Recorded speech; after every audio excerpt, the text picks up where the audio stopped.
আজ পিসি শাশুড়ি চলে যাবে, সেই কারণে রান্নাবান্নার খুব তোড়জোড় রয়েছে। আর তার সঙ্গে আজকে আমাদের ঘরের মধ্যে এত বড় একটা সাপ ঢুকেছে, সেটা আর বলে বোঝাতে পারবো না, দেখো বুঝতে পারবে। সো হ্যালো এভরিওয়ান, কেমন আছো তোমরা সবাই? আশা করি অনেক ভালো আছো। তোমাদের ভালোবাসে আমিও অনেক ভালো আছি। প্রথমেই বলে দিচ্ছি, প্রচণ্ড গরম পড়েছে। তো এই গরমের মধ্যে তোমাদেরকে আমি ফ্যান অফ করে ভয়েস ওভার দিচ্ছি। এই কষ্ট যে করছি তোমাদের সামনে, আমি তোমাদেরকে এত কষ্ট করে ভয়েস দিচ্ছি, তো এর বিনিময়ে অবশ্যই একটু সাপোর্ট তোমাদের কাছ থেকে আমি আশা করতেই পারি। তো একটু সাপোর্ট করো, অনেক ভালো লাগবে, ভিডিও করতেও ইচ্ছা করে। তো স্বপ্ন তো লাইফে একটা আছে, ছোটোখাটো ইউটিউবার হব। তো তোমাদের সাপোর্ট না থাকলে কিন্তু ছোটোখাটো ইউটিউবারটা হতে পারবো না। যথেষ্ট কষ্ট করছি, তোমাদেরকে ডেইলি ভিডিও দেওয়ার চেষ্টা করছি, ভিডিও তোমাদের সাথে ডেইলি শেয়ার করছি, আমার লাইফস্টাইলটা তোমাদের সাথে শেয়ার করছি। তার সাথেও রয়ে যাচ্ছে আমার লাইফের স্মৃতি। তো আমার যখন অনেক বয়স হবে তখন আমি এই ভিডিওগুলো দেখবো আর ভাববো আমি এমন ছিলাম। তো বেশি বয়স হওয়ার দরকার নেই।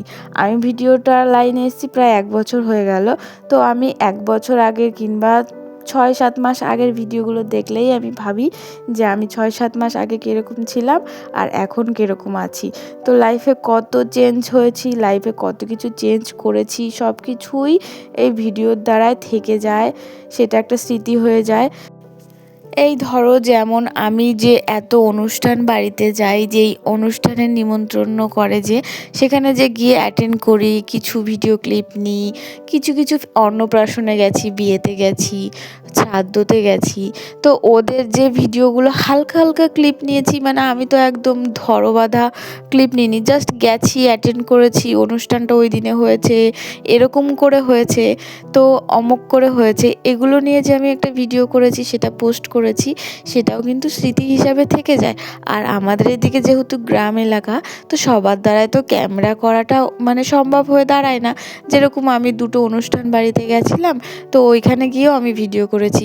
ওরা কিন্তু একদমই মধ্যবিত্ত ফ্যামিলি থেকে বিলং করে, তো ওরা কিন্তু কখনোই ক্যামেরার কথাটা ভাবতেই পারে না।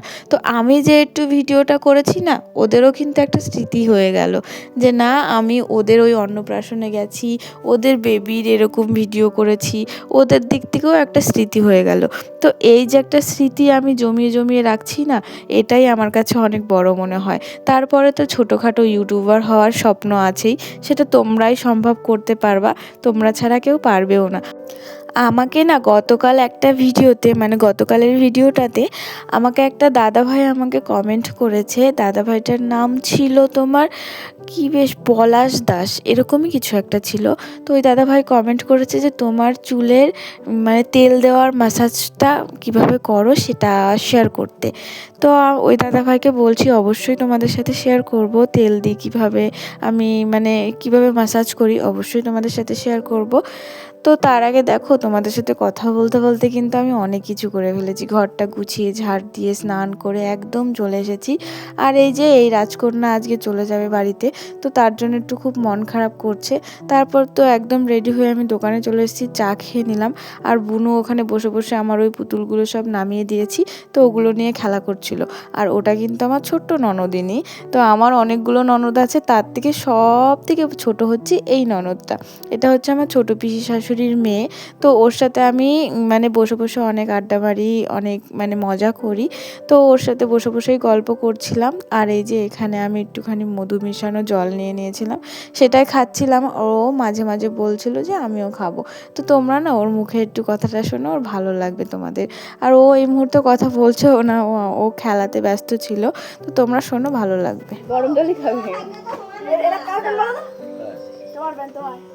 ওই সাউ কি সুন্দর লাগছে। আর বুঝতে পারিনি, মামি বললো ওখানে আছে। আর কি হয়েছে, কি সুন্দর কাজ সঙ্গে কাল দেখাচ্ছি। ফোন করে দাও, ঘুরে দাও। না তুই আবার করবা না এটা। কি এই জামাগুলো কি ভালো লাগে না বলো? আমার সব জামা ভালো লাগে না বাচ্চাদের, সত্যি কথা বলতে ওদের এই টাইমে এই জামাগুলো পরার। হ্যাঁ ওই দেখো প্যান্ট, আমি আমাদের ওখানে কত খুঁজেছি, আমি এগুলো পাই না।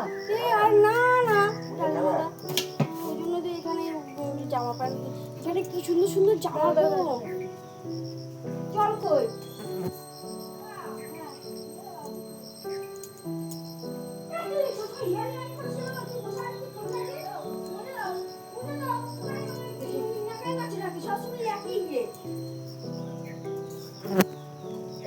এরকম করে কেন? এখনই পরিষ্কার করে দিল না? হ্যাঁ দেখি দেখি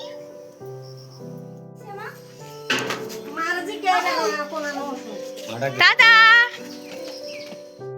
যাই হোক ওরা চলে গেল। তারপর এখানে বুনুর জন্য আমি কিছুটা ম্যাগি করেছিলাম। তো বুনুর পুরোটা খেয়ে উঠতে পারেনি, খুব তাড়াহুড়ো করছিল, তো সেই কারণে বাকি যেটা ছিল সেটা আমি খেয়ে নিচ্ছিলাম। আর এই যে এটা এখন খেয়ে আমাকে তাড়াতাড়ি করে দোকানে যেতে হবে, কারণ বাবা এখন খুব ব্যস্ত রয়েছে আর ঠাকুমা দোকানে রয়েছে, তো ঠাকুমাকে বাড়ি পাঠাতে হবে আর আমাকে দোকানে গিয়ে একটু বসতে হবে।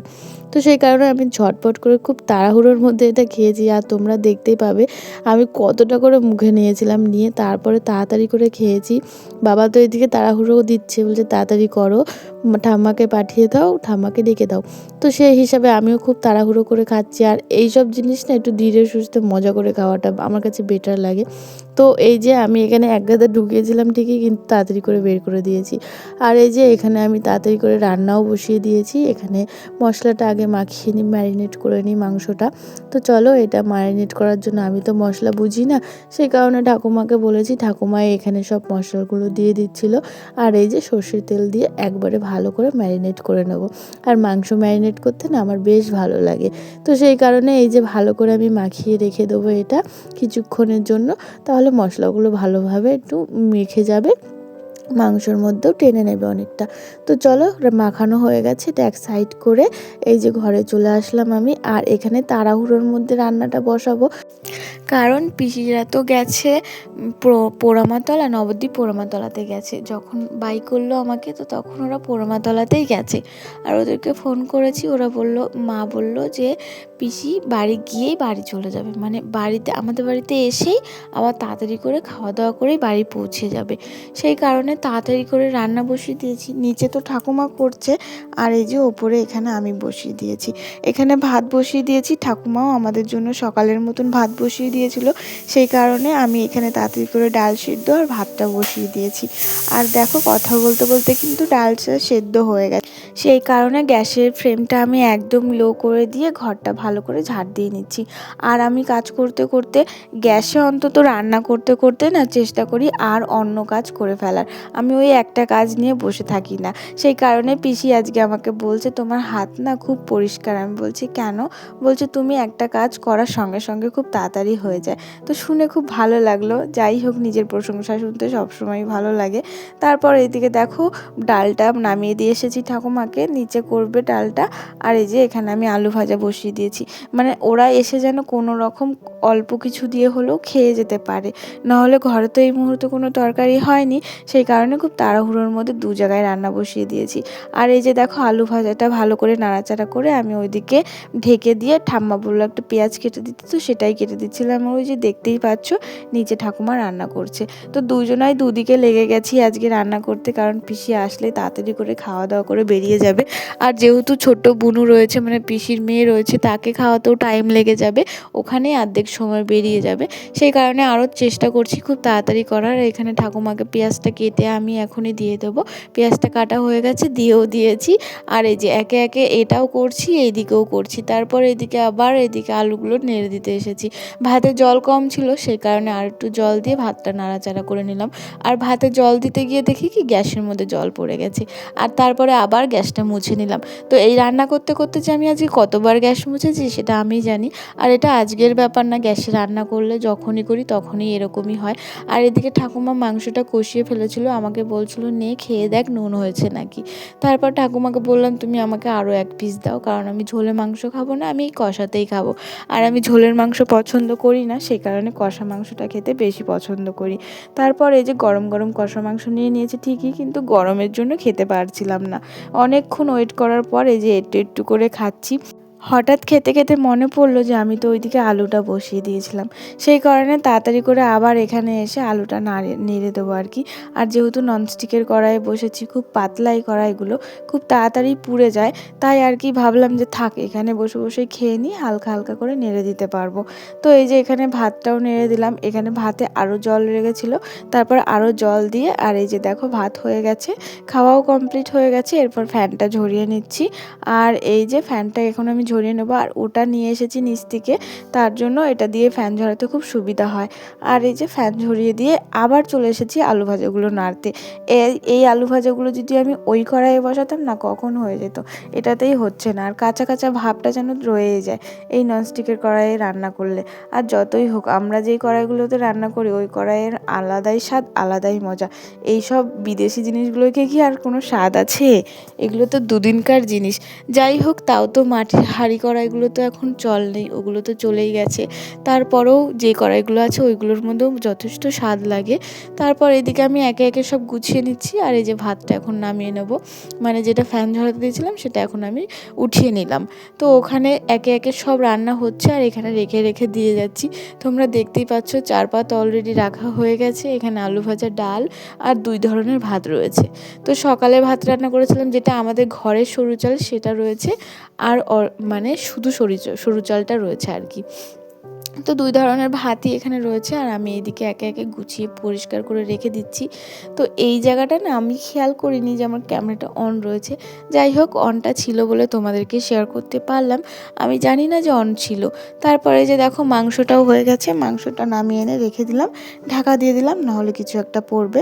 তারপরে যে একে একে সব বাসনপত্রগুলো নিয়ে নিয়ে গুছিয়ে ধুতে চলে যাব। আর এখানে ঠাম্মা বলছিল যেহেতু ওটার মধ্যে মাংস রান্না হয়েছে, ঠাম্মা বলেছে ধুয়ে দে। আর ঠাম্মা মাংস খায় না, সেই কারণে ওটা আমি একবারে মেজেই নিয়ে চলে এসেছি। তারপরে এই যে এই বিপদটা ঘটে গেল। আমি এখানে পিসিরা এসেছে, জল আনতে গেছি, আর এদিকে বুনু দেখেছে এই সাপটাকে। তো বুনু বলছে ঘরে সাপ ঢুকেছে, ঘরে সাপ ঢুকেছে। তো তাড়াতাড়ি করে দৌড়িয়ে এসে দেখি হ্যাঁ, কত বড় একটা সাপ ঢুকেছে, আর ঠাকুর ঘরের মধ্যেই ঢুকেছে। সেই ঠাকুর সব উল্টিয়ে দিয়ে একাকার করে ফেলেছে। যাই হোক, অনেকক্ষণ চুপচাপ থাকার পর সাপটা বেরিয়ে যাচ্ছিল। এতক্ষণ চিল্লামিল্লির চোটে ভয়ে বেরোতে পারছি না। তোমরাই দেখো কত বড় একটা সাপ। এখন দুর্ঘটনা ঘটে যেত, বাড়িতে বাচ্চা রয়েছে, দাদু অসুস্থ হয়েছে, কত বড়ই না একটা বিপদ হয়ে যেত। তো সবাই প্রচণ্ড ভয় পেয়ে গেছিলাম। আমি তো ভয়ে বাড়িতে যেহেতু কোনো ব্যাটা ছেলে ছিল না, সেই কারণে পাশের বাড়ির জেঠুকে ডেকে নিয়ে এসেছি, ওই জেঠুই তাড়িয়ে দিয়েছে। তারপর এখানে বাসন মাজতে বসছিলাম আমি, আর মা বলছে শিগগিরই মানে পিসি ওদেরকে ভাত বেড়ে দাও, পিসিরা যেহেতু খেয়ে বেরিয়ে যাবে। তো আমি এখানে মাজছিলাম আর মা ঘরে বসে বসে এই কথাটা বলছিল। তোমরা হয়তো মাঝতে মাঝতে আমি স্টপ হয়ে যাবো, দেখলেই বুঝতে পারবে। তো তাড়াতাড়ি করে আমি তখন এই ঝুড়িটা মাজছিলাম আর কি। আর মা ওই কথাটা বলছে বাসন পরে মাজবে, আগে পিসিদের খেতে দিয়ে দাও। তো সেই কারণে আমি তাড়াতাড়ি করে এই ঝুড়িটাই মেজে নিয়ে চলে গেছি, কারণ এই ঝুড়িটা দিয়ে একটু ঢাকা দিতে হতো তরকারি। আর এটা মেজে নিয়ে চলে গেছি, আর মাজিনি। তো পরে ভাত টাত খেয়ে উঠে দেখি যে ঠাকুমাই সব মেজে ফেলেছে, আমি মাজতাম। তারপর এদিকে আমি চলে এসেছি পিসিদের জন্য ভাত বেড়ে দেওয়ার জন্য, ভাই, পিসি, বোন সবাইকে। আর এখানে ঠাকুমা খেতে বসে পড়েছিল, ঠাকুমা খেয়ে নিচ্ছিল, কারণ ঠাকুমা সকাল থেকে ভাত খায়নি, খিদে লেগে গেছে বেচারি, সেই কারণে। আর এই যে পিসি এখানে এসে দাদুকে হরলিক্স খাওয়াবে বলে বলছিল একটু গরম জল করে দিলে, তারপরে পিসিকে একটু গরম জল করে দিলাম। তো পিসি এই যে হরলিক্সটা গুলিয়ে নিচ্ছে, দাদুকে খেতে দেবে। আর পিসি এনে দিয়ে গেছে যেহেতু, তাই বলছি যে আমি নিজের হাতে একটু খাইয়ে দিয়ে যাই। তারপর এখানে সবার জন্য ভাত বেড়ে রেখে ভাইকে ভাত দিয়ে দিয়েছি, আর ওখানে একটু জল পড়ে গেছিলো, সেটাই আমি মুছে নিচ্ছিলাম। আর ভাই এখানে খেতে বসে পড়েছিল, বুনুও এখানে ঘোরাফেরা করছিল। আর চলো কি কি রান্না হয়েছে দেখি। এখানে হয়েছে মাংসের তরকারি, ডাল, আলু ভাজা, 2 ধরনের ভাত, ভর্তা, আর হচ্ছে কুমড়োর শাক। তো আজকে আমাদের বাড়িতে একটা পদ রান্না হয়েছে, কেমন লাগলো অবশ্যই বলো। আর এই যে ভাই এখানে খেতে বসে পড়েছে, সবাই খেতে বসে পড়েছে। তারপর সবার খাওয়া দাওয়া কমপ্লিট হয়ে গেছে। এই যে তো সব কিছু গুটিয়ে আমি এখানে এখন ঘরটা মুছে নিচ্ছি, কারণ সারা ঘরে ভাত ছড়িয়ে গেছে, তারপরে পায়ে পায়ে বালিও হয়ে গেছে, সেই কারণে। আর ভিডিওটা কেমন হয়েছে অবশ্যই বলো। ভিডিওটা আজকে এখানেই শেষ করছি। ভালো লাগলে অবশ্যই একটা লাইক করে দিও, আর অনেক ভালো লাগলে অবশ্যই একটা সাবস্ক্রাইব করে দিও। তো টাটা বন্ধুরা, আবার আসবো তোমাদের সামনে কালকে একটা নতুন ভিডিও নিয়ে। সবাই খুব ভালো থেকো, আর আমার কাজগুলো তোমাদের কেমন লাগে অবশ্যই বলো। আর আমার কাছে তোমরা আর কেমন টাইপের ভিডিও চাও সেটাও অবশ্যই বলো। আর ওই দাদা ভাইয়ের অবশ্যই চুলের ভিডিও আমি অবশ্যই শেয়ার করব। টাটা, আবার কালকে চলে আসবো।